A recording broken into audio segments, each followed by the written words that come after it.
a real estate center to support community service learning projects for our graduate students, and a center for entrepreneurship and economic development to provide technical assistance to small businesses. Scheduled to be completed in 2022, we are excited to go into the next frontier of business education through the development of this new building.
I declare North Carolina Central University's 136th commencement exercises open. It gives me great pleasure to present to you North Carolina Central University's 12th Chancellor, Dr. Johnson O. Akinleye.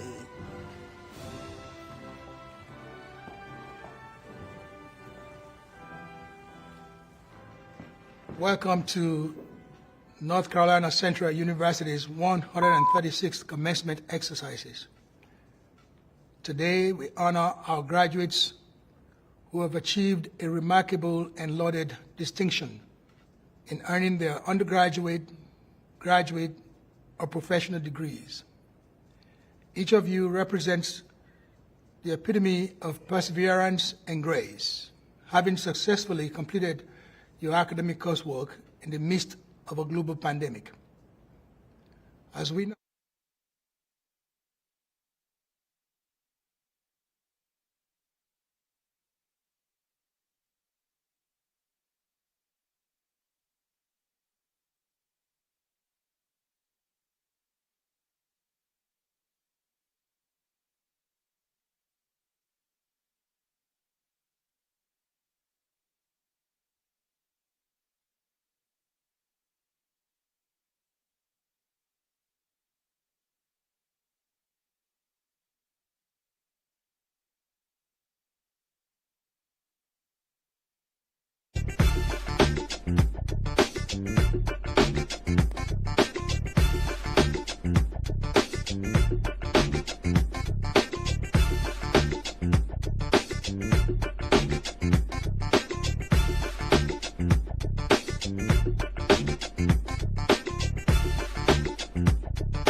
It's Saturday, August 28th, 2021, a special edition of Roland Martin Unfiltered, broadcasting live from the MEAC-SWAC Challenge here at Center Park here in Atlanta.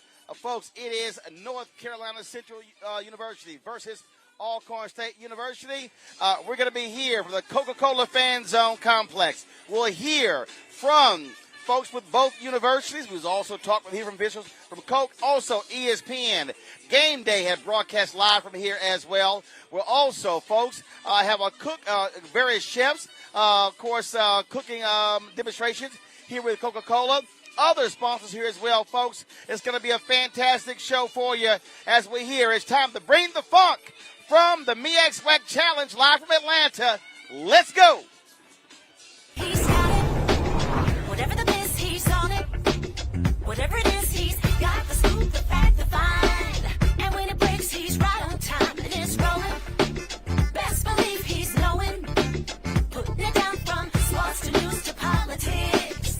With entertainment just for kicks, he's rolling.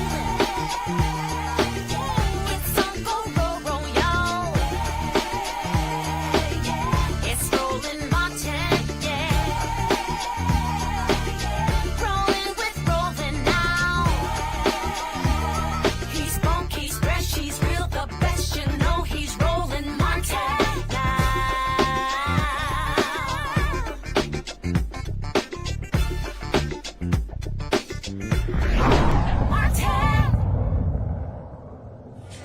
All right, folks, we are live here in Atlanta at the MEAC-SWAC Challenge.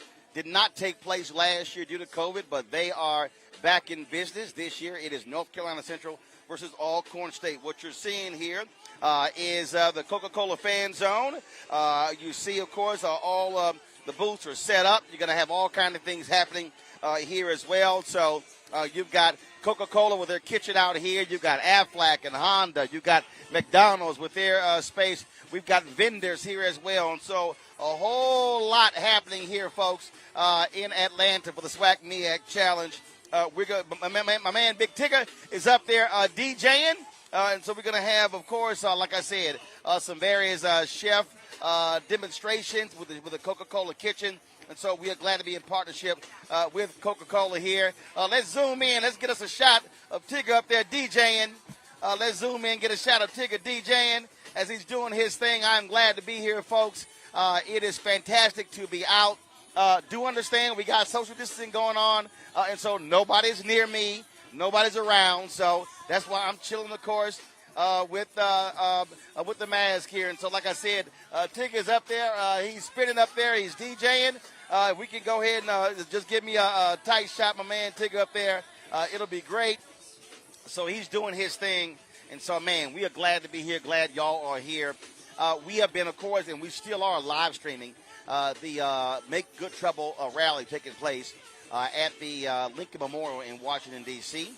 We've been in partnership with Until Freedom, Black Voters Matter, Poor People's Campaign, and others. And so, of course, I can't be in two places at one. And so we are here. We've been here since last night having some great conversations. And so what you'll see, folks, so like I said, this is the fan zone area. And so behind me, that's where ESPN College Game Day was. But to my left, you'll see the folks at Alcorn State.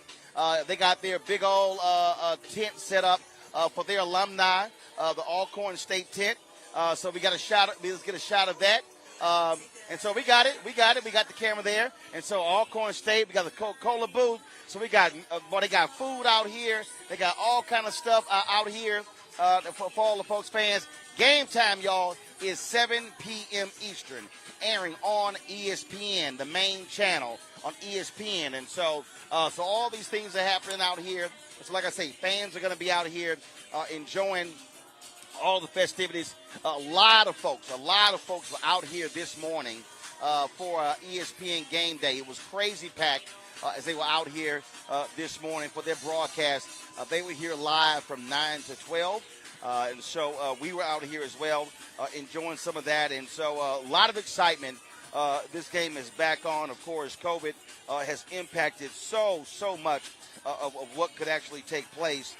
And so I'm going to show in a second, I'm going to show you some of the video that I shot. Again, the footprint that they had here. They were all, like I say, they were all out here. Fans were jam-packed, enjoying the Migos. They were here as well. We're going to go to my computer right now. And so this is a shot here, folks. Just to give you an example, again, some of the video that I shot earlier. And so this is, again, the ESPN Game Day setup. They were here. And so, yeah, so you'll see this video here. And so, like I say, man, it was crazy out here. It was crazy packed. Shot a lot of photos as well. If y'all saw it live, you saw it as well. I was also crazy busy today because I did Tiffany Cross from MSNBC here from the Coca-Cola fan zone. So while all of this stuff was going on, so it's been great. This is called Week 0. So next week is really the first week of college football, and so the MEAC-SWAC Challenge is actually kicking off. It's actually kicking off the college football season. The SWAC, of course, they had spring.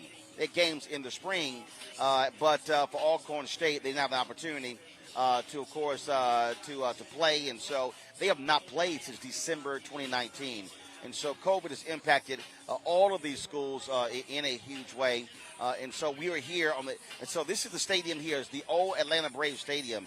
And so now this is Center Park. This is, of course, where Georgia State University, they actually play. And so the game is here. This was converted from a baseball stadium into a football stadium. That's where this game is actually taking place. And so it's a lot of stuff, of course, we're going to be doing. It's going to be interviewing different people who are out here. So as you see right now, not that many folks out here. I mean, do understand it's 3:20. The game isn't until 7 o'clock. And so we've got another 3.5 hours before the game actually takes place. But, but it's been great energy all day. Both universities are repping themselves very well, and so that's one of the things that we want to be able to showcase. And again, we're going to hear from the Chancellor of North Carolina Central a little bit later in the show. But I want to do this here. I want to kick things off by actually giving us a little preview of both universities. And so this here, folks, is a preview, if you will, or a drone tour of Alcorn State University. Y'all check this out.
NCCU will take many lessons learned and apply it to their future and allow it to speak to their resilience and hard work.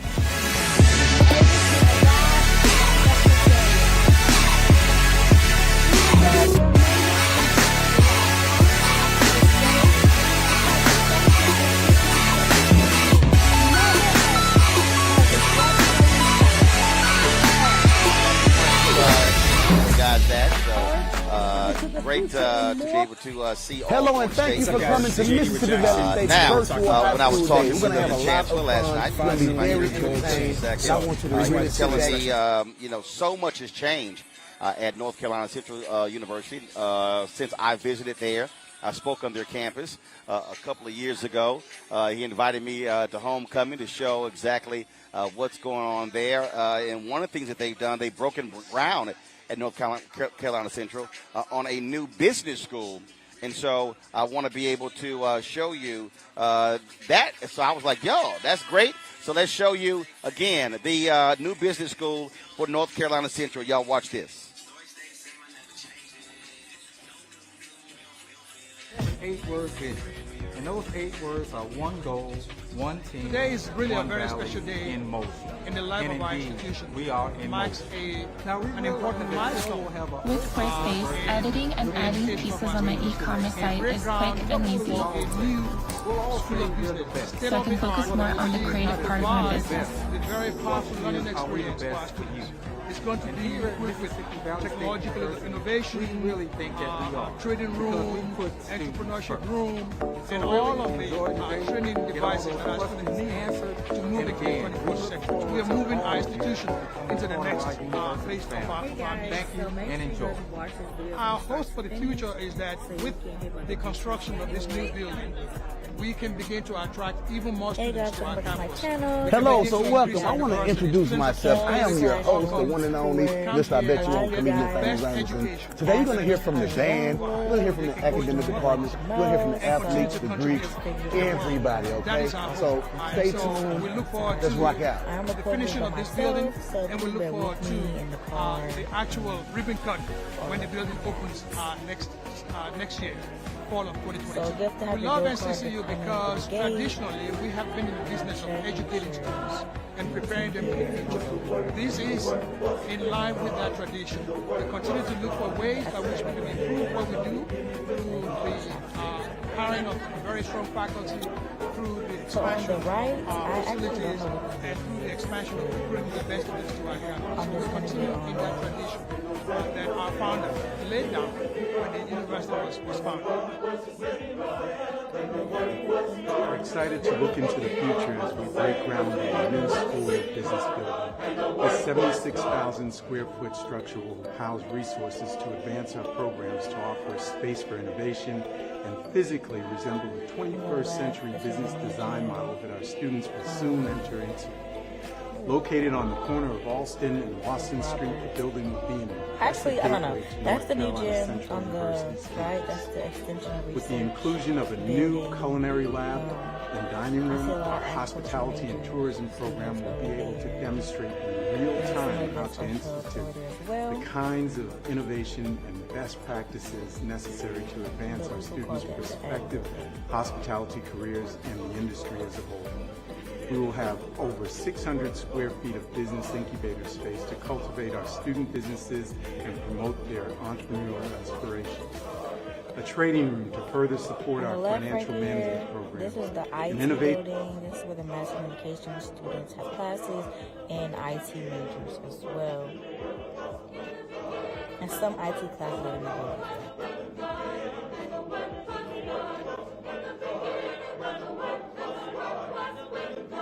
And as we continue to the left, this is a little campus gas station called Jack's.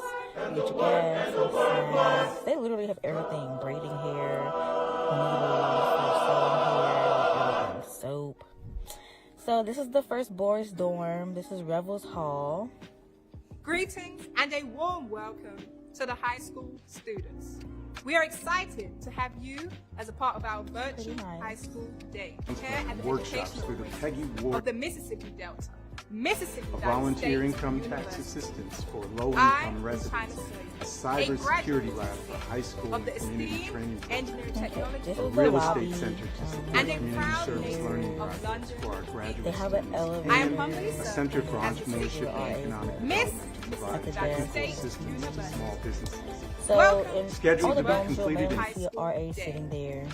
Going to the next frontier. To be the of best, education. you must be Some able of the to opposite handle the sex worst. will give Wilson their go Candy. so you can proceed to go to their- Greetings.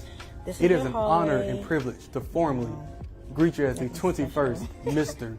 Mississippi Valley State University. All right, folks, that I is am the new Lauraga business school at North secondary- Carolina Central University. And so some great things are happening there, and I certainly appreciate being able to visit that campus. It's a phenomenal campus, a great student body. Really enjoyed my time there. Also, I enjoyed when I spoke at Alcorn State University as well. And so that's what's going on. So, all right, folks, so we're going to tell you, so what's happening back here, you've got back here, they have the Coca-Cola kitchen. And so what's going to be going on here, let's get a shot of the kitchen here. And so they've got a couple of chefs who are going to be doing some cooking demonstrations. And so, as you see, they'll be back here. Chef Kwame, we had him on our Salute to Leah Chase. He's going to be here, and so we look forward to that. And so, man, it's going to be great to actually taste some of his food. And so they're supposed to let me know what time that's going to be. Like I say, you see fans who are walking all up and down the street here. And so folks are going all the way down. And so they are here. And so out celebrating, checking everything out. So that's what's going on. And so that's Big Joe. Look at you. You riding around in the cart. Riding around in the cart. So let's do this here, y'all. Give me a second. I know. Hold on. Hold that for me. Underneath here. I know. I'm about to sit here. So, all right, here. So we got my man, Big John here. So John's with ESPN. So are you like the sheriff? I mean, you got the cart going on here. You like the sheriff around here? Law and order, baby. Law and order. Listen, and the order is that people have fun. The law is you're arrested if you don't. So yeah, I'm the sheriff today. So you got your own golf cart. So you trying to make everything straight. Now, first of all, we had game day going on earlier. All this was packed. So what else you doing? Because that was just the morning. Well, you know, we're getting ready now. As you can see, we got a lot happening out here today with the fan experience. And fans are starting to show up. Well, they've been here most of the day since game day this morning. But, Roland, this has been a great day so far, man. And we're just, about 3 or 4 hours away from kick. So we're excited, man. Thank you for being here today. Well, you know, look, we had to be here, had to check this whole thing out. And of course, looking forward to that. But not just the game. You've also got halftime, and then there's also a post-game concert. We do. You know, you can't have an HBCU game without a fifth quarter. And so these bands are geared up. They're ready. They've been playing really all day. They were here with First Take. They played with the Migos. You know, Migos are going to be here at the game. They're not going to perform, but after today, they just want to come and soak it in. And we're happy to have them and a few other people. And certainly you are showing everyone what we're doing. So it's going to be a great day. Absolutely. And so, like I say, we're down here, of course. We've got all of the, so we got some chef demonstrations in a second. So, and plus, me and my crew, we're a little hungry. Nice. So we can't wait for that. And so now you also going to have, so tell me how this thing is set up. Like I see some RVs over there. And so are folks going to be doing tailgating and stuff? What's going on? Well, they are, but the tailgating is really happening in the back, in the gold and blue lot. Okay. These are just a couple that set up here, but so most of the parking and the activity for those people who came in RVs are in the back, and then they'll make their way down here. Okay. As we get closer to game now, time. Now, folks already there tailgating? Yes, they're in the back, all the way up on the hill. All right, see, I'm gonna have to send one of my cameras over there to get some video of that. Yeah. So we can show some of that here. Let me ask you, what do you think so far? You've been covering us a couple of days. Well, it's great. I mean, first of all, we're still obviously operating in the COVID world, right? And so a lot of folks, being safe. Like I've been teaching people how to take COVID selfies, right? And so matter of fact, I'm gonna show y'all. This is a COVID selfie. So assume John, hold that. So assume John is me, okay? Assume John is me. So let me show y'all what I've been doing. So I need everybody watching me. Look, we cannot stand side by side taking selfies. So I tell the people, I'm going to stay right there. I tell them, stand right here, hold their phone up. I'll be on that side. Right. So that way they talking over here. I'm like, all the side by side, they want to hug. I'm like, we can't do that. Right. So one woman, she thought I was trying to see her butt. I was like, turn around. She was like, I said, you ain't doing this right. I said, baby, hold your phone up. I said, I'm going to stand right here. So like we got a little kid. I'm like, tell your kid, stand right there. I stand back here. I said, I'm in the photo.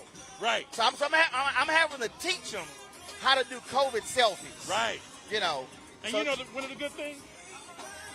We're always riding around with these. Oh, yeah. So make sure you mask up. And you're right. Keep your distance. But I love that idea about COVID selfies. Yeah, so they want a photo. I just told them we can't be next to each other. So like all my Alpha brothers want to give it the grip. I'm like, no, fist pound. Right. I said we gotta be safe. So that's what's going on, man. Well, I appreciate you, brother. John, good seeing you. Thank all you, right, man. then. I appreciate it. All right, the sheriff of the MEAC-SWAC Challenge, y'all. That's Big John Henry, of course, executive with. He's executive with. He's with me. He's with me. So he's executive there. So go ahead and take that shot. Mario there, of course, in the cart. Go ahead and take that shot. Mario in the cart with John rolling around there. And so go ahead, take it. So go. So you'll see there, folks. Again, so y'all see how we rolling. Look, we got here the whole crew here. We doing our thing, y'all. And so again, so Mario's in the back of the cart there with Big John, as I said. And y'all want to? So funny. I was with John when John came up to me, and John said we met. I said, John, when did we meet? Y'all, I gave a speech in Halifax, Nova Scotia, Canada, and John and I were speakers. I completely forgot, and it was hilarious because it was a business conference, y'all. So business conference. You sitting here. I'm like, okay, I don't want to wear. I want to be, business attire. So I had a blue suit on. I had the red tie on. And so I then walked in. And they were hot. They were like, yo, where the ascot? All we hear is about the ascot. I said, y'all, I can't sit here and be in the ascot. What y'all talking about? So, man, it was too funny. So John reminded me of that. So we were in Halifax, Nova Scotia, Canada. And what folks don't realize, there were a lot of African Americans, people of African descent, who actually escaped to Canada out of slavery, Underground Railroad. And so there's a whole connection there in Halifax, Nova Scotia, Canada, and other places in Canada with regards to Underground Railroad. So I was blown away. And, in fact, I was in Toronto. Where I spoke. So they have the Harry Jerome Awards in Toronto. So basically, Harry Jerome is their Jesse Owens. He's a major track star. And I gave the keynote there, and I was the first, it blew me away. I was the first non-Canadian to give the keynote at that particular event. I was like, yo, that was crazy. I was humbled by that. I'm like, no, I was the first one. I was the first non-Canadian, non-African Canadian, say African American, African Canadian, to give the keynote. So it was pretty cool. Like I said, seeing John there, and us being in Halifax, Nova Scotia, Canada. Folks, as he said, this is HBCU football. It is college football. John is with ESPN. ESPN really wanted to really give this game a big oomph. In fact, the MEAC-SWAC, they have the Celebration Bowl that's going to be taking place here in Atlanta in December. And, of course, that's significant as well. We're going to hear from the commissioners of the MEAC and the SWAC a little bit later in our broadcast. And I had a chance to sit down and talk with them last night. Last night, they had HBCU night at the Atlanta Braves baseball game. They had a reception for them there. We were there. Our cameras were there. Of course, we were being able to record those interviews.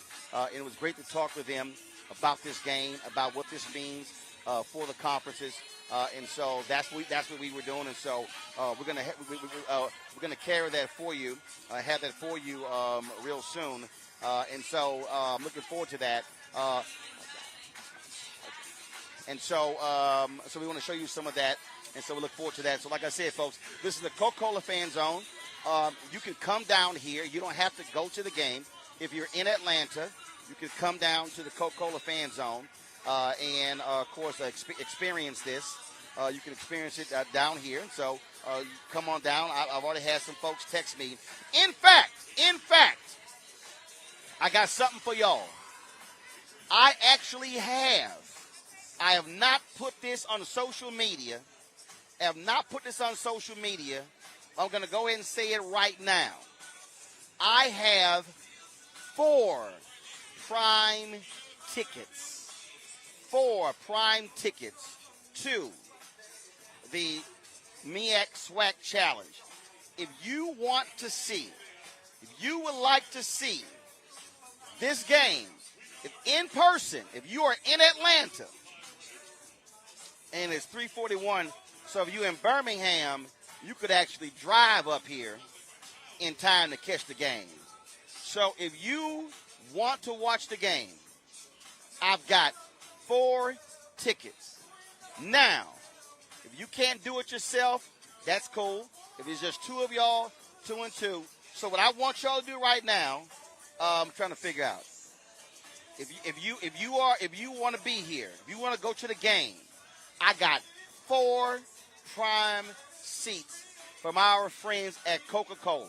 In fact, let me take it out of my pocket. I'm going to show y'all. Y'all think I'm lying. I'm going to hook y'all up. See, ain't no other black-owned media here except Roland Martin Unfiltered. We showing y'all how we doing it. So this is simple. These are the bands right here. These are the wristbands. These are the wristbands right here. These are the wristbands. What happens? You come here, the wristbands, they will hand you the ticket. So if you are in Atlanta or in the area and you want to watch this is what you do. You send me an email right now to Roland@RolandMartinUnfiltered.com. And what you'll do is you're going to come right to our tent right here. Let's do this just so y'all know. Let's get a shot. Hey, Mario, let's get Mario. I want a shot of our tent. I want to show y'all how we're set up because we ain't playing around here, y'all. And so, y'all see our location. Y'all see our location here. Y'all see we literally are right in front of the Coca-Cola booth. This is our setup here. Where you see our 2 tents. We're not hard to find.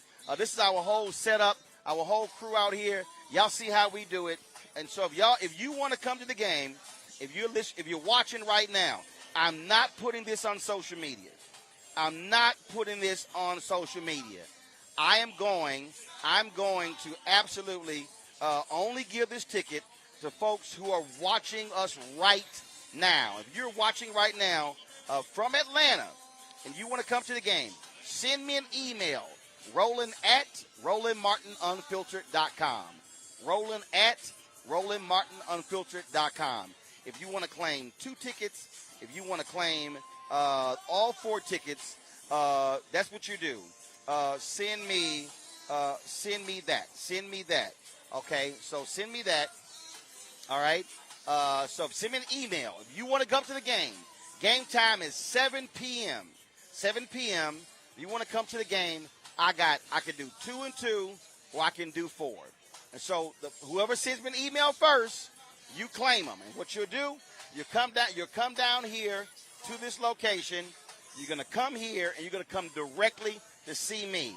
And I will hand you the tickets. And so y'all come on out. And so in the next 30 minutes, what I'm going to do is I'm going to check my email. Let me see right now, see if anybody has sent me an email. Let me check right now. Roland@RolandMartinUnfiltered.com. Let's see. All right, I have not gotten an email yet.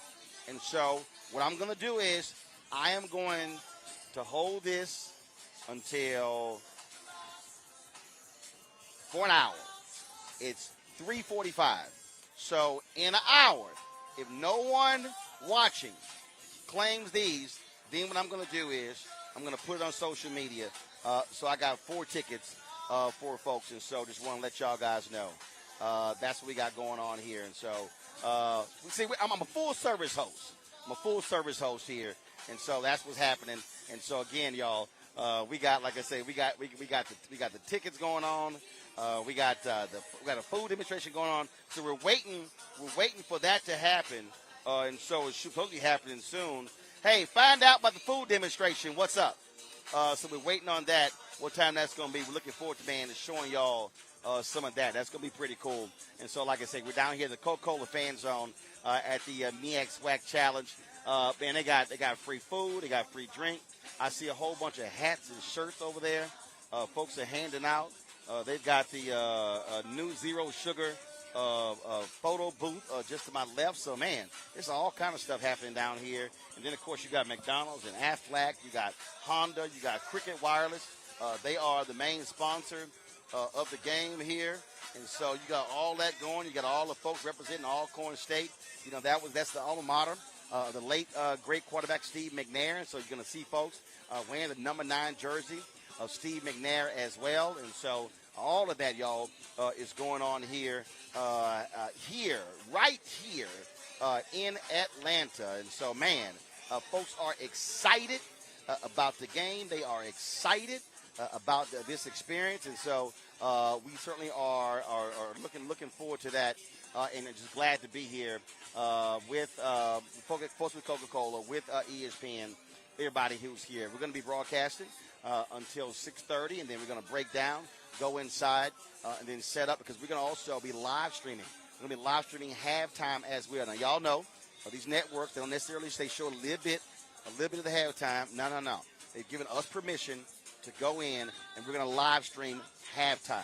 See, this is why I need y'all to understand. This is why I need y'all to understand what's going on. I need y'all to understand that we ain't playing around here in terms of how we're doing, what our setup is. So you see our setup.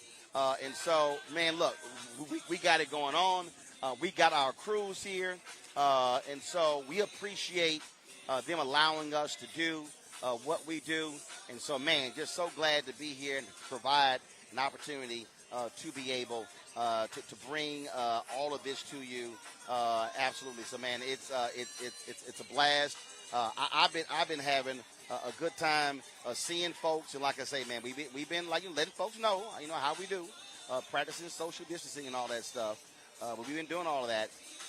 But it's been good to see people, to see them out, to see them excited. And again, you also have you got COVID testing going on, and so there's all kind of different stuff that's happening down here in the Coca-Cola fan zone here at the MEAC-SWAC challenge. Both of these conferences, these story conferences, of course, you got Alcorn State. They've been dominating. They've been dominating the MEAC for quite some time. And so they go. Oh, let's listen up. Free tickets. Let's see what we got.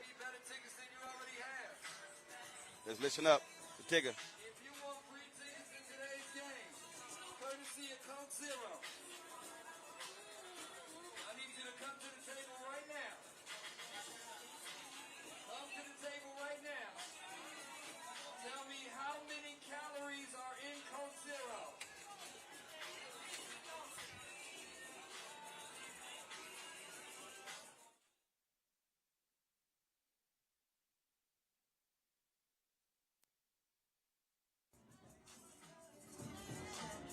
Where's my man with the tickets?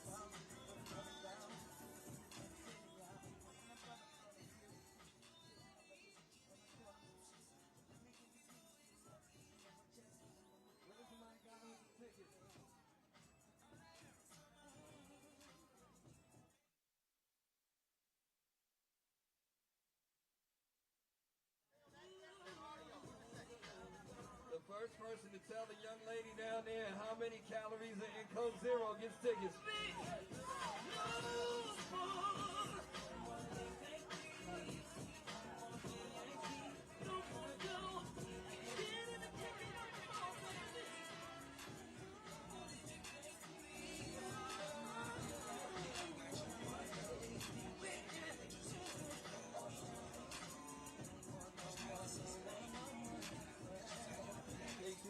And the answer is 0.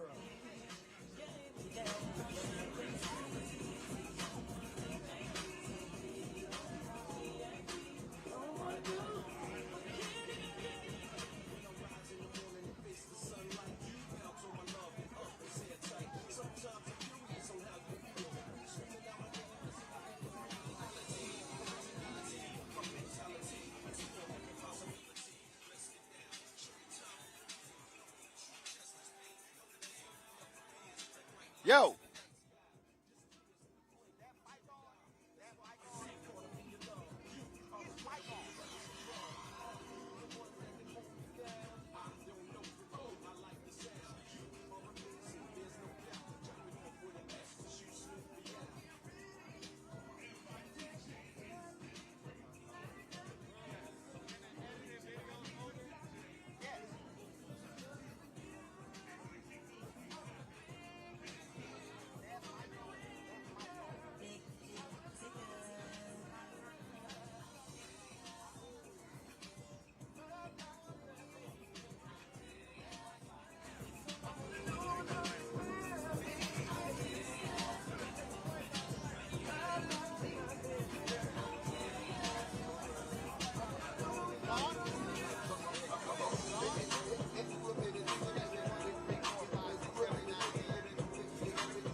Testing 1, 2, 3, 4. Is that going to you?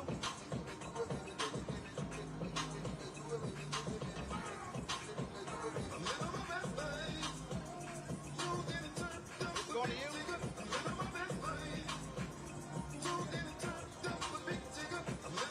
Roland Martin here, testing 1, 2, 3, 4.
Ball bands and one of the best fan experiences in the country. The kickoff returns to Atlanta on August 28th along with special guests, College Game Day. Then Alcorn State takes on North Carolina Central with conference bragging rights on the line. Center Park Stadium is the place to be. Tailgate all day before enjoying a primetime matchup on the gridiron. You don't want to miss this. Check out MEAC-SWAC for more information.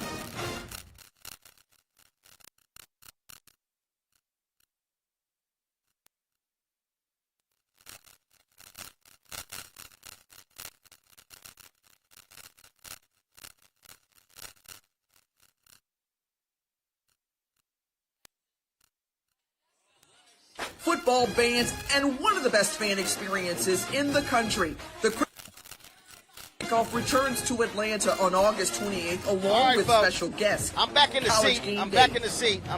Then Alcorn State takes on North Carolina Central with conference bragging rights on the line. Center Park Stadium is the place to be. At the football Tailgate game, all day before at the Atlanta Braves football game.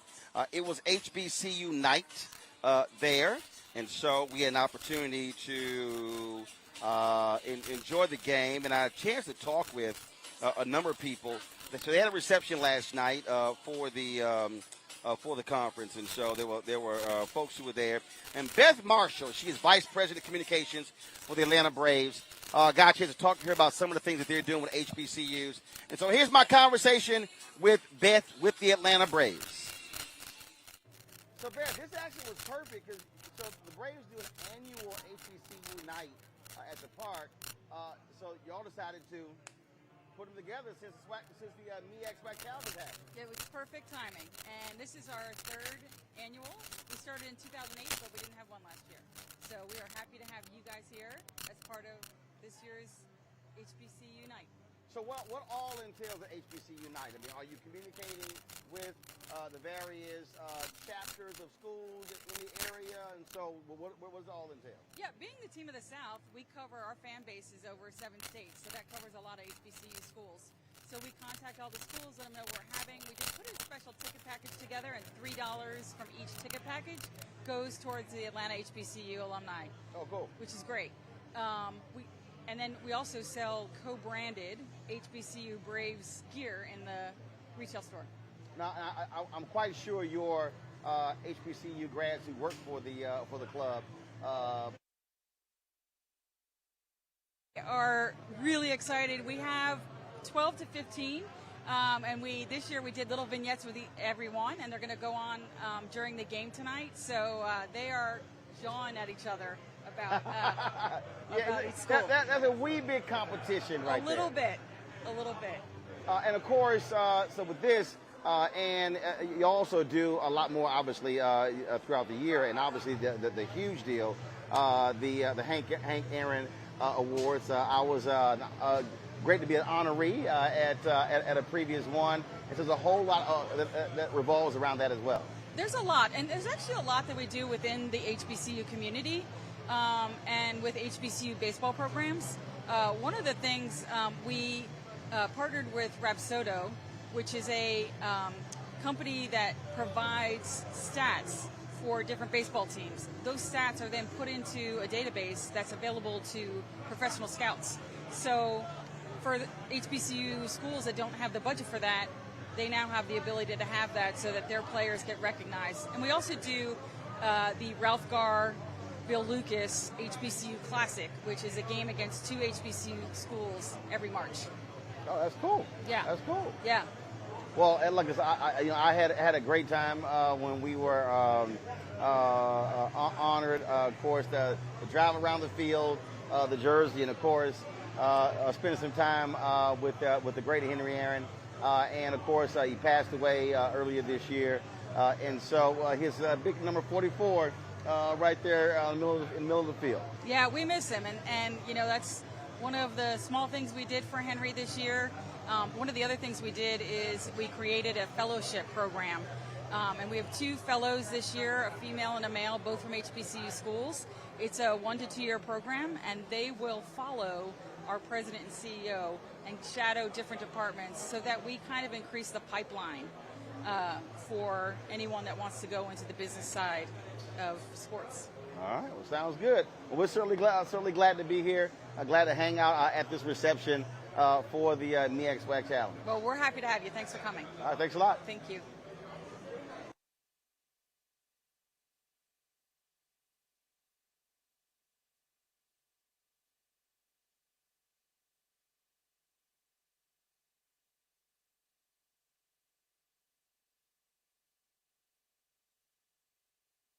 Phenomenal man.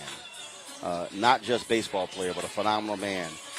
Not only what he did, of course, on the field, but also the amazing things that Henry Hank Aaron did off the field. His commitment to African Americans, to students.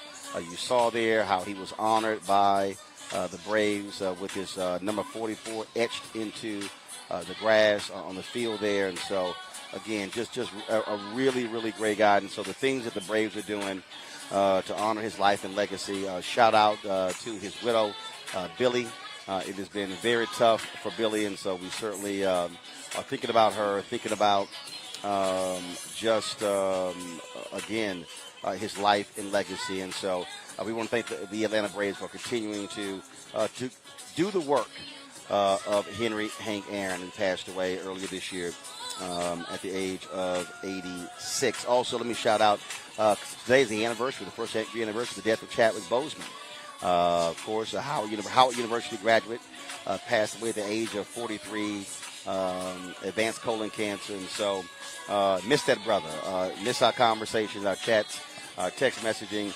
Just a really, really phenomenal guy. And so, I just wanted to give that particular shout out to those two as well.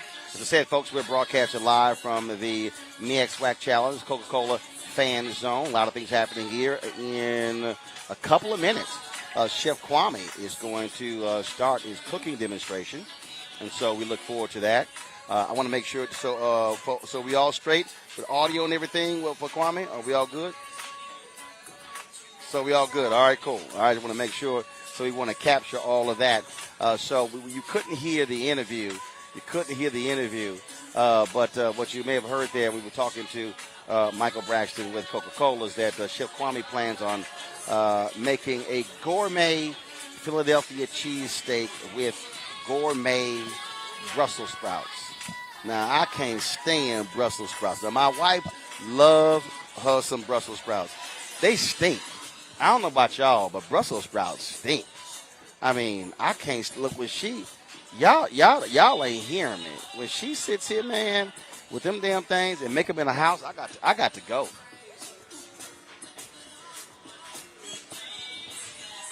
I literally got to leave the house because I'm like, them Brussels sprouts funky. I can't deal with them Brussels sprouts. So, I can't deal with it. That's just, the smell is too much for me. I can't do it. But look, that's her. But I can't do it. I can't do it. That's me. So I can't wait for to see the what Kwame is going to do and what he's going to share with the folks out here. And so I'm just checking to make sure. Is he ready? Look like he ready. So is he ready? Is Kwame ready? All right, y'all let me know if Kwame ready. If he ready to cook. Is he ready? So all right, y'all come on. All right, we wait to see what the brother do. Yeah, so y'all saw. So Kwame, y'all was on Top Chef. Y'all might remember when we had him on Roland Martin Unfiltered for our Leah Chase special. And so is he cooking? So I'm trying to find out. He over there talking. Oh, is he cooking? Yeah. So we waiting. Everybody trying to see what he's gonna do. Trying to wait to see what he's gonna do. So we're waiting to see right now. What we gonna do, Kwame? We ready to do this thing? Is he gonna cook? We'll find out. Hey, Anthony, find out if Kwame's gonna cook, because we ready to show it. So that's what we're about to find out. All right, y'all. So we're here, Coca-Cola Fan Zone, MEAC-SWAC Challenge. All right. So let me check. So I got some emails of people who want tickets to the game. I got Chanel Thomas. She said, I need them tickets. Chanel, the problem is you didn't specify. Ruben Tiller explained that he had 2 tickets. And then let's see here. Antonio pulling. Antonio, you didn't tell me, Antonio, how many tickets, bro. Y'all got to specify now. Y'all got to specify. So I've got 3 requests for tickets. 3 requests for tickets. All right. So, Ruben Tiller, you did right. You requested them. So, Ruben, I'm giving you 2 tickets. So we're doing that right now. Ruben, you got 2 tickets. So Ruben, so I got 2 more. I got 2 more tickets. So Chanel, you need to tell me how many. I told y'all gotta ask. You gotta ask how many. And so let me send her an email. So how many? Here we go. All right, here we go. All right then. So Chef Kwame joins us right now. Okay, so they told me he was going to be doing a cooking demonstration at 4. I'm waiting for him to cook. We ready to shoot it. What up, man?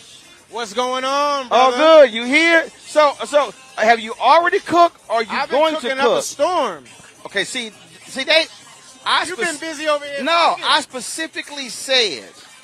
specifically said, yo, what time is the cooking demonstration? He said we could do it at 4 o'clock. Whenever you're hungry, Roland, you know I'm cooking for you. No, so I was gonna roll. All you gotta say. I wanted to roll the cameras. I want to show you. We can do it again. Okay, let's do that. All right, so they said to me, Michael said you made gourmet Philly cheesesteak, dry aged beef, smoked provolone cheese. The bread is toasted in dry aged beef fat. Okay. I'll do it without the cheese. Okay. I ain't a cheese fan. We can make it happen. I'm not a cheese fan. Then he said something about some Brussels sprouts. Brussels sprouts with spiced honey. No, you don't Dog, like Brussels sprouts? My wife loves Brussels sprouts. They are funky. They stink. Oh, no, these don't stink. Bruh. These smell like heaven. When I these say Brussels sprouts are heavenly. These Brussels sprouts come from the hands of God. Chef Kwame. These Brussels sprouts will change your life. Brother, when she make Brussels sprouts, when I walk into the door, the smell of Brussels sprouts hit me at the door, and I say, oh, hell no. Hit you with a 2-piece, huh? I'm like, I'm going back outside. Well, these are going to change your life. So Brussels sprouts with honey. Those spiced honey, my mother's house spice. It's like a Creole spice blend. Okay. Some pickled shallots. It's got it going on. All right, then. So I was in L.A. I was in L.A. the other day. We were having a conversation, and we were talking about family get-together and just the importance of food when we are all together. Because I was talking about, we had get-togethers in my house, and I tell people all the time, that's our thing. If you ain't got food, it ain't no get-together. No, absolutely not. I mean, if you think about it, you can't have any kind of group gathering without food. A wedding, a party, a funeral, anything. You have to have food. You have to break bread. And it's a way for people to really connect is over a plate of food. And I'm glad I can do that. I can bring people together. Well, and also it's also great because to me from a skill set, it sort of separates the weak and the strong. Because everybody can't be in the kitchen. Everybody shouldn't be in the kitchen. But everybody should know how to cook. I think it's like riding a bicycle. But if they're going to be in the kitchen, some people can wash dishes, but leave the stove alone. Yeah, it's like a basketball team. Not everybody can be LeBron on the team. Somebody has to pass out the towels. Right, somebody got to be the trainer. Someone got to be passing out Gatorade. All right? Let me be LeBron. Right. That's why. I always like when it's Thanksgiving time, Christmas time. It's like you in charge of the plates and the cups, or you in charge of getting the ice. Or bring the buns. Huh? Bring the buns, and don't be late. Goddammit. No. They can't bring the buns because you don't know what kind of buns they got. Buns to pick. They're serious. See. Buns. Some people you cannot trust. Yeah. With food. So tell me about. I know you make a mean barbecue spaghetti. I call it my Texas spaghetti. Yeah, tell me about this barbecue No, spaghetti. I mean, seriously, when I was in college, I was broke. So I had some spaghetti, and I had no tomato sauce. I ain't had no hamburger meat. So I was like, You made a struggle bowl. I had a bottle of barbecue sauce. Struggle noodles. So I put that barbecue sauce with those noodles, And you still eat that. and I said, damn, okay, I mean, look, best you can do. So then, when I could forward some meat, I said, I'm kind of tired of the taste of tomato sauce. I said, well, let me use a canned tomato sauce. Let me use this barbecue sauce. Then I was like, damn, that was good. So what penitentiary was this college in? It was at Texas A&M. But here's the deal, though. But it was Kraft honey barbecue sauce. So then, when I got a little more money, like $2 more. Like a little more money. We're not talking real money. We're talking like $2 more. Money. I was in the store and I said, you know what? I want something different. Then I got some sweet Italian sausage. Then I put that into the Texas spaghetti. So I put that into it. So then I used, again, of course, I got to use Tony Chachere's Creole seasoning. Always. Then, Shout out to Tony. Shout out to Tony Chachere's. Look, I got a bottle of Tony Chachere's in the hotel. Okay, I packed it. Got to keep that thing on you, Roland. I got a bottle in my Sprinter. It stays in there. So I had that. So then I started adding. I grabbed some Emerald seasoning, so I added the Italian seasoning. So I mixed all that together, bruh. Now, my brother, who's an executive chef, was hating. The hell, they don't spaghetti, barbecue sauce. Hating. I'm like hating hard. Yeah. Until one day, we had a family get together at his house. And Kwame, he was making spaghetti. And I walked into the kitchen, and I spied a bottle of barbecue sauce. Oh, no. On the counter. I said, oh, no. I said, no, well, hold up. I said, wait a minute, executive chef. Yeah. You've been talking all this trash, dogging my spaghetti. I see some barbecue sauce. He gonna start. That was like that. I got busted last. So we saw the light. You showed him the light. So when my family get together, that's what I make. In fact, one time I actually live streamed it. If y'all go to my YouTube channel right now, you will see the entire process and how we made it. Bruh, my nieces requested, when you gonna make some Texas spaghetti? Well, I'll be waiting for my bowl of Texas spaghetti. We're joining you back to the studio at the Texas Penitentiary. Wait a minute. Did I make some for the Leah Chase thing? I don't think I tried it. I thought I tried to see. I did make some. Yeah, you were like, I don't know. I was like, I don't know about this, I'm trying to tell you. I done had a lot of things in my life. I'm trying to tell you.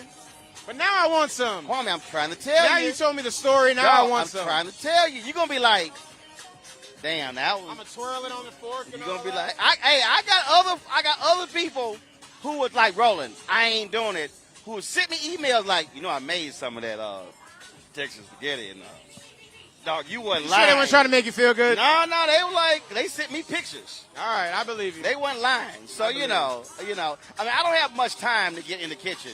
But again, I haven't made it in a while because I've lost 20 pounds since last year. That's amazing. I got more to lose. So you can't eat spaghetti. Are you still out in D.C.? Yeah, I'm still in D.C. Still in D.C. So I'm doing that. So, that's my thing, man. Of course, I still love gumbo. Gumbo's my jam. My family's from Louisiana. Oh my God. See, what gets me is when people talk about, it's too hot for gumbo. I'm like, we eat it year round out there. Like, where the hell y'all from? It can be 105 degrees. People don't know, man. People don't know. Gumbo is all for eternity. I say, y'all crazy. So when did you first start cooking? How early were you in the kitchen? I'm going to show you a picture. I know the people can't see this, but my mama just sent me this picture the other day. Wow. See if I can bring this up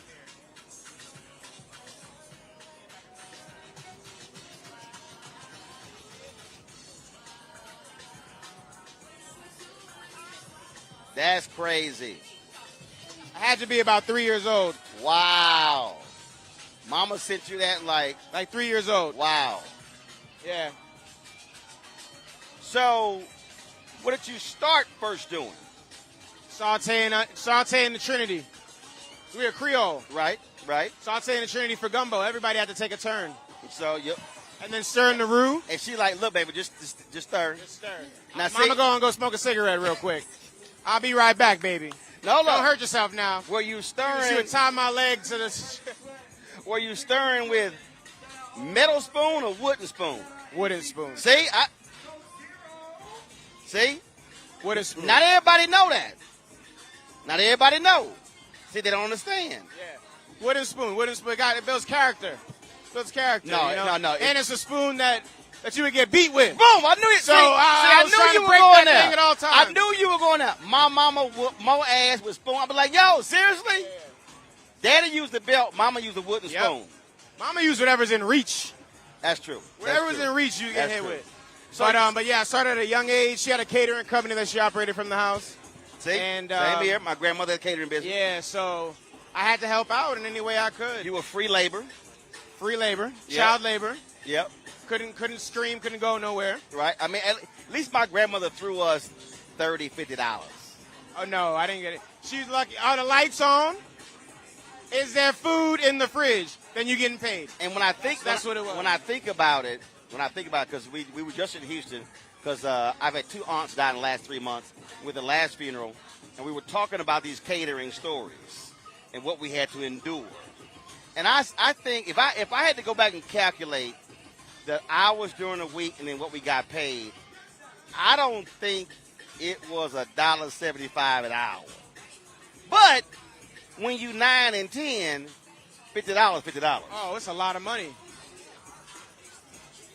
If you were getting paid that in college, you could have had better spaghetti. And I still was catering in college. I still was. Let's get Kwame a Coke. So, yo, Tigger, what's going on?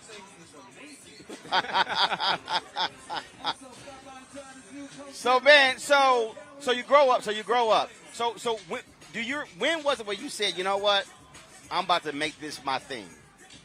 I was about 20 years old. I was working in restaurants, and I was tired of working for other people.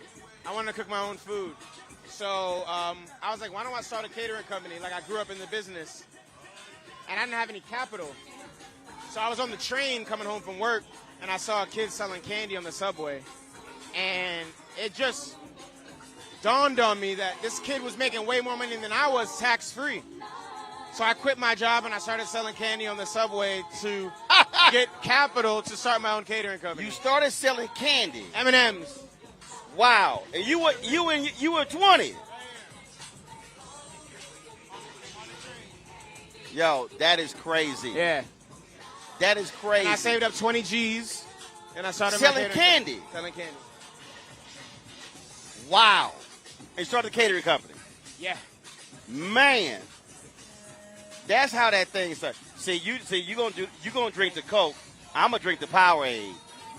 So I gotta rep my set. It's still the same company. So that's why I was drinking that water earlier. So it's still the same because you got to replace these electrolytes because y'all it is hot. We're burning. So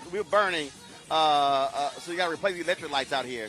And so you started the catering company, and then it just took off from there. So what did you do? Started the catering company, went to culinary school, put myself through culinary school from the catering company, and then I started working in fine dining at some of the best restaurants in the world. Okay, let's talk about the culinary school part because there's some people who have this very strong belief that the culinary industry has been defined by white cooking standards.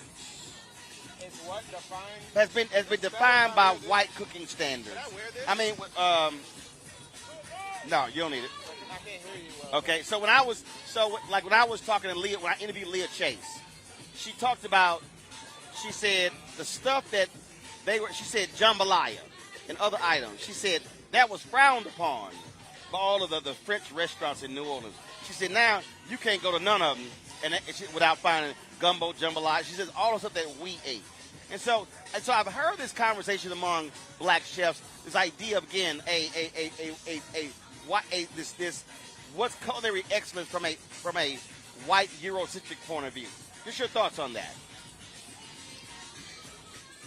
So, I mean, that's a loaded question, but, you know, the culinary schools are based on French technique. So that's where that comes from. Got it. Now, who decides what's refined and what's not? That's their business. I cook for my people. I eat the food that I want to eat, and that's it. I think it's refined and it's beautiful in the way that it is. We didn't get to that point of refinement without labor, without us making the tools, without us in the kitchen. So you can't talk about refined cuisine without talking about black culture. You can't talk about American cuisine without talking about West African food. So for me, I know the history of our stuff, so it's laughable if you're saying that our stuff is frowned upon when the stuff that we make fed you to fight in your wars and to come over here and take this land. It was from the food that we made. So if you don't respect our food, then you don't respect yourselves. Absolutely. But something, the key that you said that I think is important, what you said is key that's important is this here, that really, when you talk about the sauce, can you ask them for the roasted garlic sauce? Really, when you talk about, hold on one second, let me see if I can lower this. Really, when you talk about what's, quote, good food, customer decides that. Exactly. I mean, that's what I'm saying. I don't know who's arguing about this, but it's got nothing to do with me. Because I'm going to eat my cheesesteaks, I'm going to eat my gumbo, I'm going to eat my fufu and stew, and I'm going to eat my foie gras. And I'm going to eat my roasted squab. I'm going to eat whatever I eat in the moment, and I think food is tied to an emotion anyway. Oh, absolutely. And I just think that, again, what I tell folks is just like anything else. Somebody may say, "Oh my goodness, you know, you're not doing this right," or just sit right here. You're not doing this right. What? No, look.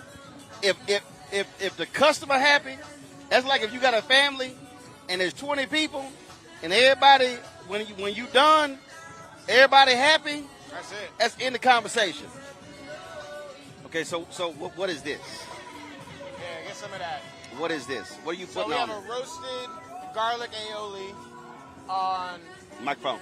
We have roasted garlic aioli, dry aged ribeye, smoked provolone cheese, pickled shallots, all on a bread flown in from Philadelphia. Okay. Amorosa roll. All right, so zoom in. So, like, it's a whole lot of action going on in here. So I see. So I got some little color. What's that? It's the pickled shallots. Pickled shallots. All right. For some acidity. Okay. And it's all seasoned with berbere seasoning, so it's an Ethiopian spice blend. Okay. Go ahead, get in there. All right. So the meat again. Y'all zooming in? Thank you. The meat again. Go ahead. Dry aged beef. Dry aged ribeye. Dry aged ribeye. Smoked provolone cheese. Smoked provolone cheese. Got it. Roasted garlic aioli. Now, what's this sauce you put on? Roasted garlic aioli. Roasted garlic aioli. Because, it look like mayonnaise. It's roasted garlic mayonnaise. You know black folks in mayonnaise. All right, so let me go ahead. Let me try this. Now, I am not a cheese fan, so I'm going to start this from the bottom. So you see here.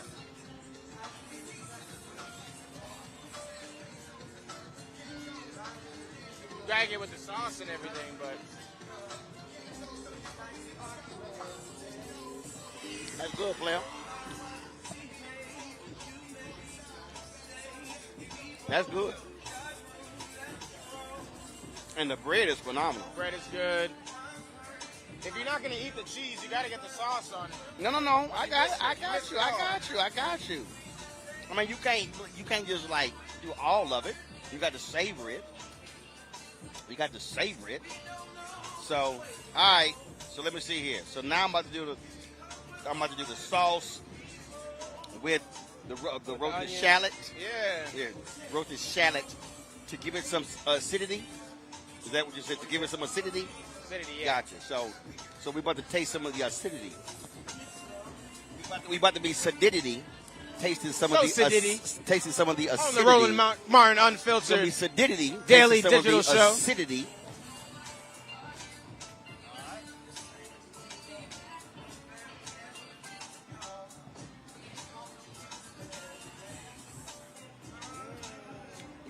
You can't taste the acidity.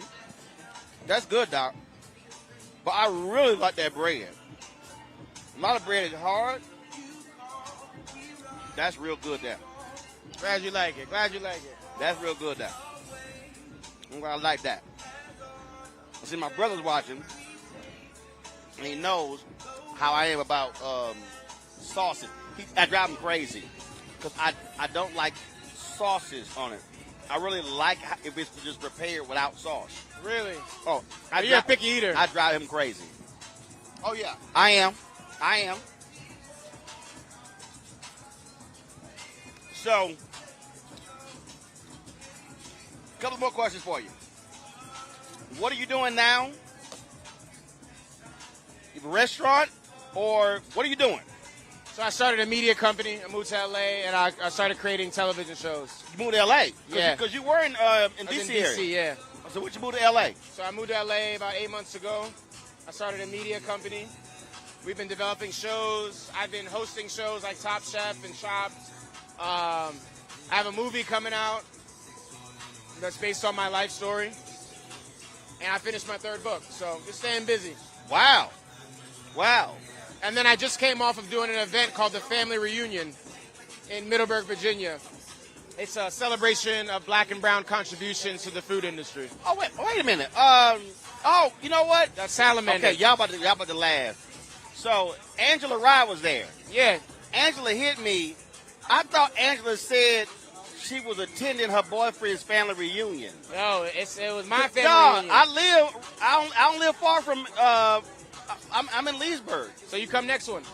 I literally thought, I was like, oh, you here for a family reunion?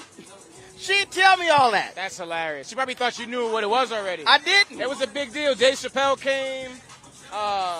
Estelle performed. Like, literally, that's 20 minutes from my house. Should have pulled up, man. I'm telling you, when she called me, she said, I'm here. She said, I'm here. She's like, I'm here. I thought she was at a family reunion. I was like, oh, they having a family reunion at Salamander? That's funny. It was my family reunion. So it was a 4-day food conference. I flew in chefs. Flew in chefs from all over the world. How did I not know about that? I have no idea. See, I've been covering all these voting rights marches, so I've been busy. Wow. 4 days. It was crazy. That is We had crazy. gospel choirs. We had comedy. We had musical performances. We had demos. We had breakout sessions. It was beautiful. How in the hell did I miss? When she said family reunion, I was like, all right. I said, tell your man's family what's up. That's funny. All right, get into it, brother. So you gonna make it an annual deal? It's an annual thing, yeah. So was this the first year you had it before? What did you say? I said, how long you been? Was this the first year or This was the first year. This was the first year. Gotcha. Yeah. So 4-day deal, y'all had that's crazy. How many folks were there? 500.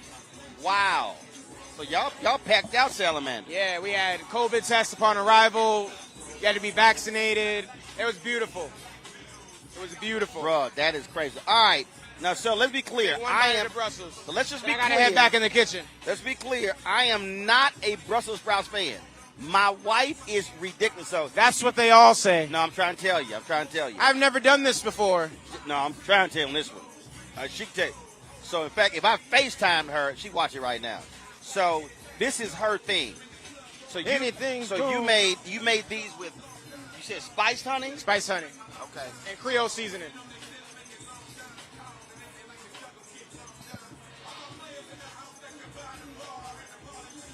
That's a good sauce. It's good. It's all right. So, Jackie, the only way you going to get me to eat these Brussels sprouts, you're going to add some of the spiced honey. No. You just got to call Chef Kwame. That's all you got to do. Just call me up. Okay, I'll have her call you up. That's the only way. All right, Kwame, you got to go back and cook. We're going to have a camera over there. All right. Shooting it. Always good to see you, baby. Always good seeing you, brother. Keep handling your business, man. We'll see you around. All right. Y'all think I'm lying. I do not eat Brussels sprouts. But those are good. That spiced honey gives it a little sweetness to it. That's powerful. That's powerful. All right. So, I want to play another interview. I had an opportunity last night to talk with Dennis Thomas. Dennis Thomas is the commissioner of the MEAC. He is the longest-serving commissioner in the 50-year history of the MEAC. Okay? He has served for more than 20 years. He retires in December. And so we sat down, had a conversation last night at the Atlanta Braves Stadium. And so Dennis Thomas, again, great conversation. Said something to me where he blew me away about the Celebration Bowl. And I was kind of like, whoa, didn't know that. So here's our conversation with the commissioner of the MEAC, Dennis Thomas. So Dennis, MEAC-SWAC Challenge. I made the mistake of tweeting SWAC MEAC Challenge because you got to understand, I'm from Houston. I went to Jack Yates High School. Texas Southern is right across the street, like right across the street. So, you know, I don't mean. Well, I understand, but I'm not going to let you off the hook. I'm just saying. I got to go home. Yeah, I understand. I understand. But I'm not going to let you off the hook, Roland. So how many years has it been going on? It's in its 16th year now. 16th year. Yeah, because we started in 2005. And obviously last year we didn't have it, so this will actually be the 16th year. Got it. Of the MEAC-SWAC Challenge. So is it bigger this year, or I mean you got ESPN Game Day on the site, you got the Coca-Cola Fan Zone. Obviously we're here for the first time, and so you know, was that the goal to say, you know what, let's make this the premier game that kicks off college football season? Yeah, you have to give credit to ESPN and Jimmy Pitaro, Burt Magnus, and Pete Dursey. I was on the ground floor of this deal in 2004 when we talked about a kickoff classic between the MEAC and SWAC. And the vision is to provide our student athletes, coaches, institutions a meaningful experience, like a bowl-like experience. And at that time, we were not in the mix. HBCUs were not in the mix.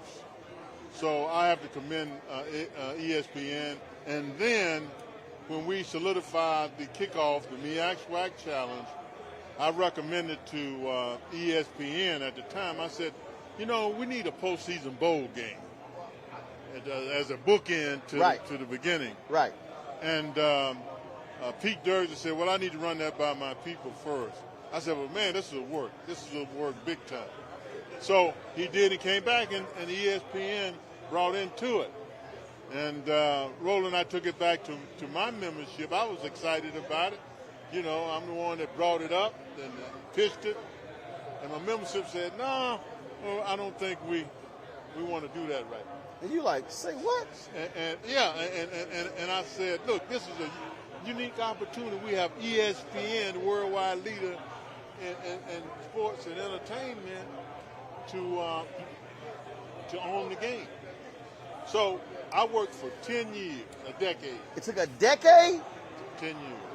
And finally, our presidents and chancellors and head football coaches and ADs said, okay, we'll take a chance on this. Why were they hesitant? Well, the coaches and the institution wanted to be a part of the FCS playoffs. Okay? But there was no revenue stream in the FCS playoffs. So basically what you're saying is we playing for free. Absolutely. So I changed the strategy because obviously the strategy that I was using wasn't working. So you got to change. Right. And part of that strategy is to bring John Skipper, who was president of ESPN at the time. Yep. And I brought him in. I asked him if he would come, and he said yes, he would. And I said, I need for you to talk to our presidents and chancellors about this postseason bowl. That was the linchpin to make it happen. So that's how the Celebration Bowl came about. That's it. That's how it came about. See, the thing that, here's why that's important. Because what you were looking at was business. The reality, you're looking at business, revenue, exposure. And branding. Which leads to more revenue. That's right. That's the whole point. That's right. And what we're now seeing, and I don't want to credit one person, but what we're now seeing, first of all, a lot more attention focused on HBCUs in the wake of the death of George Floyd, money that's coming to institutions, the increasing giving, but with a Deion Sanders going to Jackson State, with Tennessee State hiring Eddie George. You've got Bethune-Cookman that just hired Reggie Theus to be athletic director, head basketball coach. Other universities are now looking at. When TSU hired Mike Davis to be their head coach, you're now seeing a different, I believe, attitude change among a lot of these institutions. Well, let me give you a little history, if I may. See, people forget that Ken Robb, NFL, in the bingo circle, ring of honor, who should be in the Pro Football Hall of Fame. That's exactly right. He was head coach at FAMU. All right. Larry Little, Miami Dolphins, undefeated, 2 Super Bowls. He was the head coach at Central and his alma mater, Bethune-Cookman. We have the head coach of Delaware State now. Played for the 49ers, has Super Bowl ring. Right. So that has been part of our history. Obviously, Deion brings more exposure and recognition to the table. Because we're not living in a social media world. Right. So there you go. A different time. There you go. So now I have to remind people that we were hiring former pro players before. But like I said, the world we're living now in is a media world, attention world, all of that. So look, we're certainly looking forward to this game, looking forward to the excitement, all goes around it. We've already been down to the fan zone. We're broadcasting down there tomorrow as well. Great. So it's going to be great. Before we get off, I just want to commend you for the work that you do. And you've been at the salt mines a long time, okay? And it hasn't been all peaches and ice cream. That's true. That's true. Right? But you were solid, you were committed, and you had the courage, Roland, to keep it going. So I just want to say to you, we appreciate you. I appreciate it. Thanks a bunch. You're welcome. All right, look forward to the game. All right. Thanks a lot, Doc. All right. I appreciate it. All right, we're at the Coca-Cola fan zone at the MEAC-SWAC Challenge. That was Dennis Thomas, commissioner for the MEAC Conference. Now, we're going to talk with the commissioner of the SWAC Conference, the Southwestern Athletic Conference. I'm born and raised in Houston, and of course, Texas Southern University and Prairie View A&M University both are in the SWAC. And so here's our conversation. All right, so Charles, I was talking to the MEAC commissioner, and I told him, I said, look, I'm from Houston, so I actually called it the SWAC MEAC Challenge. I said, I got to go home, so I couldn't put MEAC first with TSU across the street. Well, you call it right. It is the SWAC MEAC Challenge. So that's what I call it as well. And being a native Houstonian such as you, Roland, there's no other way to go except SWAC versus MEAC. So talk about this game, what it means, and also having ESPN Game Day and all of the excitement around it. Well, this game is significant. So the two Division I HBCUs opening up the season week 0. So, you know, there was special NCAA legislation that was adopted in order for teams to play on week 0. So this is the reason why we wanted to play on week 0, national attention. There are very few games, so the America could see what HBCU, what SWAC, what MEAC is all about. So this is not only significant to get our brand out, but it is also significant that these two institutions are going to be highlighted on national TV with very little attention elsewhere in the college football land. And I take it the alumni of both schools a little hyped about this. Yeah, they are, and actually Alcorn State did not get an opportunity to participate in spring football. You know, SWAC had spring ball. Alcorn State didn't participate. So coming off a SWAC championship in the last 4 seasons, not being able to participate in the spring, you know those Alcorn State Braves are ready for some football. I'm quite sure. And from a conference standpoint, how do you see what's happening now with this resurgence, if you will, of attention around HBCUs, increase in giving, and really folks now having a greater appreciation of historically black colleges and universities? Well, you know, Mr. George Floyd's daughter said something, you know, that's kind of resonated, and a lot of people don't really understand the significance of what she said. She said that my dad is going to change the world.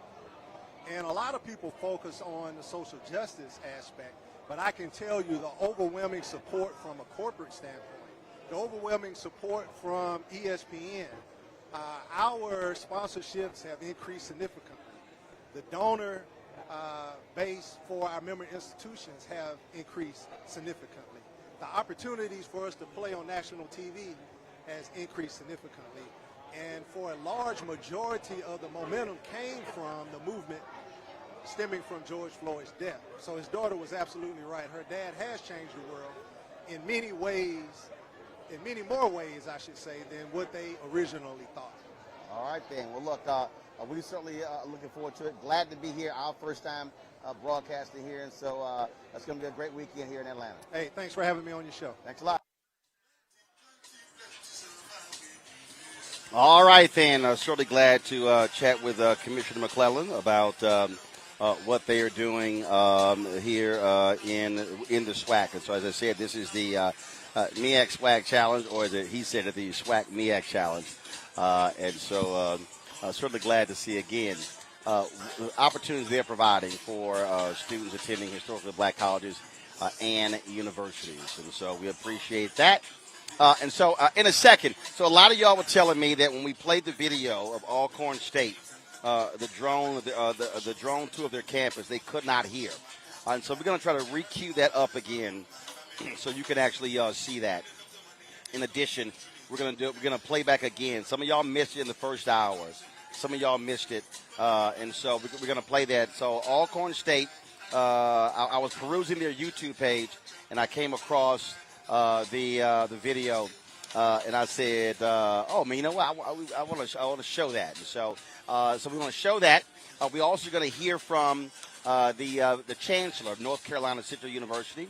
I'm going to hear from him as well, and show you some other videos from the campus. So it's some great stuff that we're working on, and so we're going to have that for you, folks. So we're sitting right now. So hold up. So a couple of people. They did send me an email. They got the tickets. So when they come by and pick them up, we're going to put them on the camera. And so y'all, so if I find out we got any more tickets, I'll put the word out.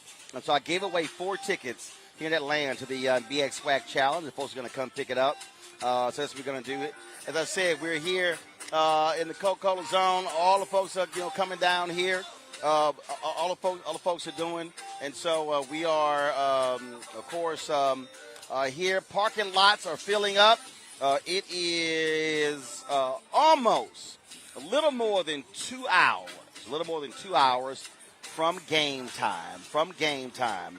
of the kickoff to the college football season happening here in Atlanta. This is the Georgia State University campus. This is Center Park. This is Center Park Stadium. Center Park Stadium. That's where we are here. Campus of Georgia State University, where the game is taking place. Again, it's good to see all the folks here representing the two universities. But there are other HBCU folks who are here, and so they're all down here, got their stuff, you name it, they're all here. And so we're certainly glad to see them, glad to see everybody representing, doing their thing here. All right, so earlier today, we got a chance to catch up with Heisman Trophy winner Eddie George. Eddie, of course, played for the Houston Oilers, Tennessee Titans.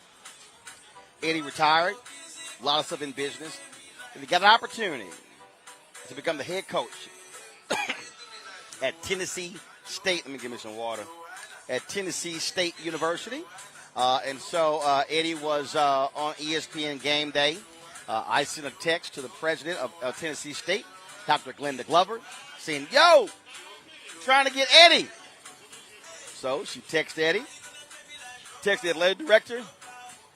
Eddie came on over and had an opportunity to sit down with us. And then he tried to talk a little Omega trash at the end. Here's my conversation, y'all, with the new head football coach at Tennessee State University, Eddie George. All right, Coach Eddie George. Yes, sir. Not the Heisman, not the Houston Oilers. I don't say Tennessee Titans. I'm H-Town, baby.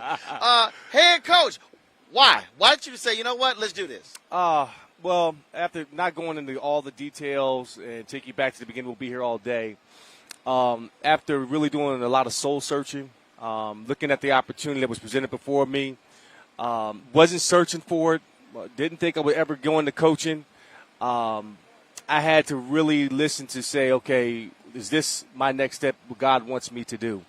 And it's a calling. Coaching is truly a calling because you are and you're responsible for the lives of 100 young men or so and the staff. And I took it on as a wonderful challenge. It's stretching me as a leader, stretches me as a husband. It stretches me to be the best person I can be every day. It keeps me accountable. So that's why. And the other reason is, when do we ever have an opportunity to be a head coach with no coaching experience at a prominent historic university, HBCU? That's once in a lifetime, if ever that comes around. So to not take that opportunity seriously and look at it, do my due diligence and my homework, I would be on my deathbed kicking myself like, dang, what could have happened if I had done this? Right. I tell folks all the time, regret is a mother. I mean, when you say, man, I wish I had done that. And it's about seizing the opportunity. That's right. And we're also now operating in a space where there is a lot more heightened interest in historically black colleges and universities. And people are now, they're getting out of the, let's just be clear, white validation. Look, Ohio State, Texas A&M, and then folks say, wait a minute, hold up. That's just as good. Just as good. The product is just as good. I think the key now is you just can't be a spike or just overnight type of success. How do you make it sustainable? I think it's going to be an investment. It's going to have to be through the right resources, building facilities, truly changing how we operate and do business as HBCUs, investing in our maintenance in terms of our facilities. So all of that is going to be a huge difference in terms of making it sustainable and here to stay. You talked about it being a calling. Also, the fact that now for a lot of HBCU students, that you've had former NFL players coach before HBCU, but now it's also saying to these players, you can now come to an HBCU and elevate your game to go to the next level. Yeah, I mean, on our coaching staff, we have a wealth of guys that have coached and played in the NFL, coached and played on the collegiate level. I believe I can take a 5-star and still get them to that next level. And I'm going to develop that 2 or 3-star and get them to that next level. By the things of how we operate both on and off the football field, how we practice, how we prepared, how we move. So that's what I believe in. Well, I tell you what, I think because we're operating in a social media world with Dion at Jackson State, you at Tennessee State, Reggie Theus at Bethune-Cookman, I think it's also going to send a message to a lot of other guys. Hey, wait a minute. I'm trying to go back to my alma mater. I can actually have a greater impact by being able to align with HBCU. Yeah, I mean, given my experiences and things that I've done through building businesses and getting my master's in business, people that I've met throughout my career, I can now take those resources and help build out HBCUs and implement different strategies that I've been afforded to see be successful at other institutions, other businesses that I believe can be a culture changer for a lot of these other HBCUs. Well, look, I know you got a plane to catch. Yeah. Y'all got practice. You tell Dr. Glover, I did a commencement a couple of years ago. Yeah. And so I'm going to be a scholar in residence at Fisk. Oh, nice. This fall. Yes. So I might swing on And by. you know what? I won't fault you for making some poor decisions in your life. I noticed that you're an alpha, right? Oh, well, hold up. You didn't recognize that? You didn't see that? Yeah, that's a poor decision. It's about the purple and gold. What little youth group? Yeah. What little youth group you in? I'm the purple and gold. You know that. Well, you know that. Well, y'all took one of our colors. Because we had it first. So always remember. We enhanced it. Always remember. We enhanced it. Always remember, Alpha's your daddy. And the Omega is the end. Yeah. And remember, Jesus was an Alpha. Okay. All right. My man. All right, baby. Good seeing I appreciate it. Good seeing you. All right, y'all. Great conversation there with Eddie George. I don't know why these Omegas keep trying to test this Alpha. Why? Why do y'all Omegas keep trying to test this Alpha? I don't know why they keep trying to test this Alpha. I don't understand. I don't understand why they keep trying to test this Alpha. They better leave me alone. I'm going to hurt their feelings every single time. All right, y'all. So for College Game Day, Migos performed. And so they were here. We had an opportunity to actually catch their performance. And so, hey, Anthony, get ready. Migos. I told you. All right, y'all. Our cameras were here. They performed for College Game Day. Y'all might have missed it. We didn't miss it. And so we're going to just show y'all again of one of the, actually, I think we shot a couple. But the first performance of Migos here at ESPN College Game Day for the MEAC-SWAC Challenge. So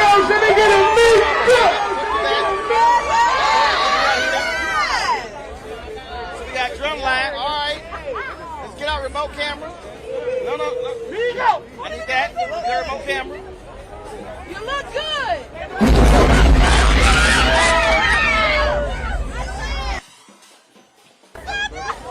We got a little band here. Yes, sir. Some of that. Really happening right. They just walked up on us. So we're gonna get a shot of that.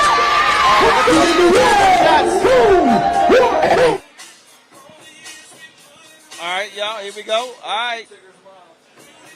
Let's show it now. Let's go.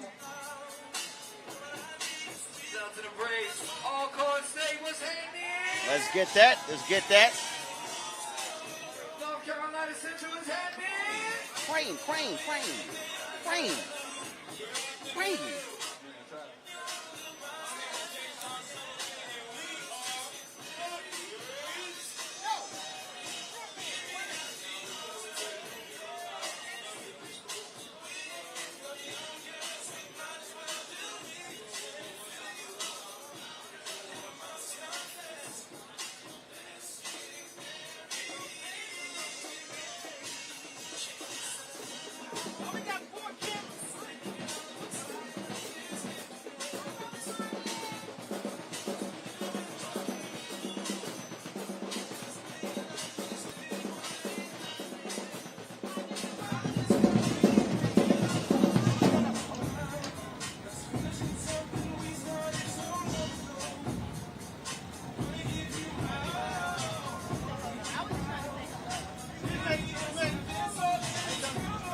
got to the technical side on a fuck way.